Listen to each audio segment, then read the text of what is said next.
Intelligent people become smart by knowing they're dumb, which is just a dumb way of saying they somewhat grasp the enormity of it all, and despite the terror of it, they don't try to cover it up with thoughts or definitions as a salve or a buffer between egoic existence and what presents as a terrible and frightening void. And those dumb smart people become wise when they go beyond the needs of the ego to exist and transcend the event horizon of knowledge itself, and have a direct experience of the substratum of existence, which by nature of its ineffable transcendent enormity dissolves the tether of identification between consciousness, or what I like to call awareness without the of, and thought.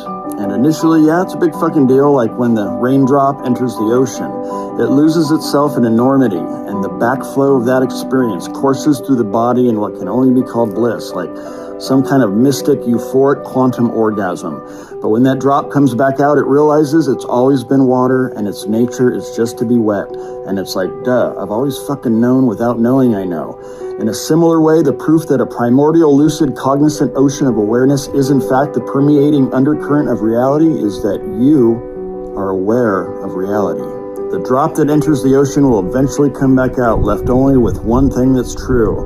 And this fundamental experience that it can't unknow, this perpetually experienced state, can never be properly explained in words, but the drop does its fucking best.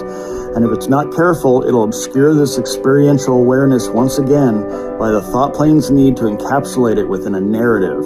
And the ego, like the lizard's tail, always goes back. People who say they have no ego are full of shit, because without some ego, you are a non-functional vegetable to the rest of the world of phenomena. We can only get so far thinking and knowing. Just like a mouth can't eat itself, an ego can't unexist itself. No action will cause this direct experience of primordial reality, and yet action is required. Past the event horizon of the known, shit gets weird, and opposing statements are the only way to describe it, inadequate though they may be. So we make up words like grace, awakening, illumination, enlightenment, but all those words only serve to obscure. If you want to be an intelligent person, then by all means, please do. This world as it is could use some more fucking intelligence, you know what I'm saying?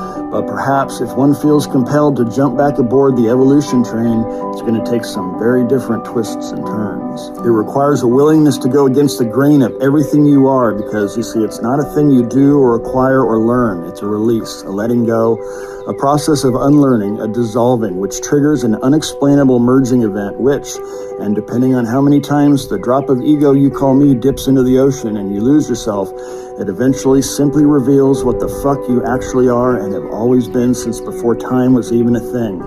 The truth is ever present in you as you right fucking now. Just stop looking and instead get used to it, because it's never not been there. Alrighty, well, have a nice day or existential crisis, whatever you need to do. Toodaloo.